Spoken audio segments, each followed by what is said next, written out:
All right, so today we're jumping into something pretty wild. It's a really fascinating, and let's be honest, pretty radical text from 2014 by an author named Zhu Feng. And it's basically a declaration, a total break from the world as we know it, all with this goal of becoming something, well, something else entirely. And it kicks off with a statement that just stops you in your tracks. I mean, just think about that for a second. Can you imagine writing those words? It's a complete and total surrender of everything you have, right? A release of every single worldly attachment. This one line, it's like the final word on a long, long journey, but it's also the very first step on a brand new one. It's such a statement of profound indifference. It just forces you to ask. Yeah, that's the big question, right? How does someone get to that point? Well, to really get a grip on this radical detachment, we've got to rewind. We have to go back to the very beginning, to a time when this author and his group were trying to do the complete opposite. They were trying to save the world. So, long before they decided to become indifferent to everything, there was this massive project. A truly grand design. A group called Chen Yuan Cao, which was led by Shui Feng, had poured years of effort into creating, well, nothing less than a perfect society for all of humanity. And their vision was absolutely all-encompassing. They were not thinking small here. They were shooting for a full-blown global utopia, a world with no poverty, no fear, a place where everyone gives what they can and gets what they need. It was the ultimate dream, right? A perfect, happy, peaceful life for everybody. And then, it all fell apart. The text itself is a bit vague on the specifics of what exactly happened, but the result? That's crystal clear. Their massive project, this grand blueprint for humanity's future, it was totally rejected. It was destroyed. And this failure, right here, is the absolute turning point of the entire story. And here's how they justified it. This is the moment everything pivots. See, in their minds, they had offered humanity this golden opportunity, this perfect path, and humanity just turned its back. So they figure the fault doesn't lie with them, it lies with everybody else. And it's that belief right there that gives them the green light to completely flip the script on their entire mission.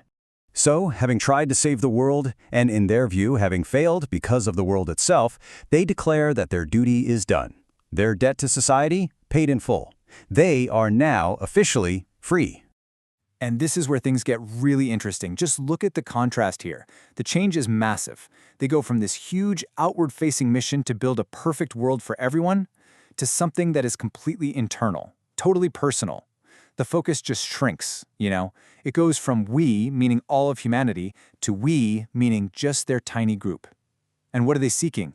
This state of being they call Xiao Yao, which basically means to be free, easygoing, and completely untroubled by anything. So the key takeaway here is that they see this as a kind of graduation. The work is finished, the credits have been earned, the world can just go on its own merry way. For them, it's time to look inward, to focus on their own spiritual journey, and to chase their own kind of enlightenment. And this right here brings us to the very heart of their declaration. Because to become truly free, they decide they have to make a vow of absolute, total indifference to frankly, a startlingly long list of worldly concerns. They start big. Really big. Family matters, things happening in their country, the entire world. They're just letting it all go. Fires, floods, environmental disasters like smog? Nope, they're vowing to be completely unmoved by it all. Next up is human conflict. We're talking riots, wars, religious strife, ethnic violence, all the stuff that tears us apart. And their stance? They won't step in. They won't even comment. They'll just watch, like cold, detached observers. Okay, this next part is maybe the most shocking bit of the entire vow. The absolute deepest kinds of human suffering. We're talking about starving refugees, widespread death, even people taking their own lives. All of it will be met with that exact same detachment. They'll see it, they'll hear about it, but they are vowing not to feel it. And this indifference isn't just pointed outwards. It extends inward to themselves. Slander, personal attacks, being suppressed or falsely accused, even the threat of their own death, their response is just, so be it. They won't fight back. They'll just yield. It goes right back to that first quote, doesn't it? Destroy my home, I give it to you. So the question is, how is this even possible? How do you achieve that level of detachment? What kind of mindset do you have to build? Well, this kind of profound indifference is only possible if you completely change your entire philosophy. which brings us to what they call the Immortal's mindset. Okay, first things first, we need to be clear about what they mean by immortal. We're not talking about literal gods or living forever. In this context, Shen is a state of mind. It's about reaching a state of psychological freedom that is so complete, so total, that literally nothing the world throws at you can bother you anymore. And these are the practical rules for getting there. It's basically a list of things you just don't do anymore. You don't argue with people, you don't complain or cry about injustice, you don't blame anyone or anything for your situation. I mean, this requires a complete rewiring of our basic human instincts. You have to detach from love, you have to detach from hate, and then, the final boss, you have to let go of the most fundamental fear we all share, the fear of death. This quote really gets to the philosophical heart of the whole thing. The idea is, if the human world is just a fleeting dream, then why get so worked up about what's right and what's wrong? Why distinguish? All those passionate arguments just lose their power. Why would you get tangled up in the drama of a dream?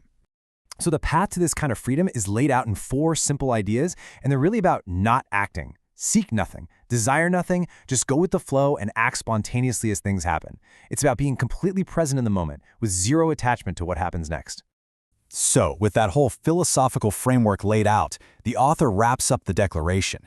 They draw a hard line in the sand, marking the definitive end of one chapter of their lives and the beginning of a whole new one. And this is the final word on the matter. The past, with all those huge utopian dreams, it's officially over.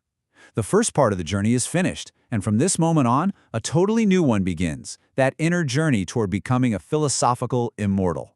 And all of this leaves us with a really big, powerful question, doesn't it? In a world that's so obviously full of trouble, is the wisest thing to do to just turn inward, to achieve a state of perfect personal peace and let the world be? Or is that just a massive abdication of our responsibility to help others who are suffering? You know, this text from 2014 definitely doesn't give us any easy answers, but it for sure makes you think about where you personally would draw that line.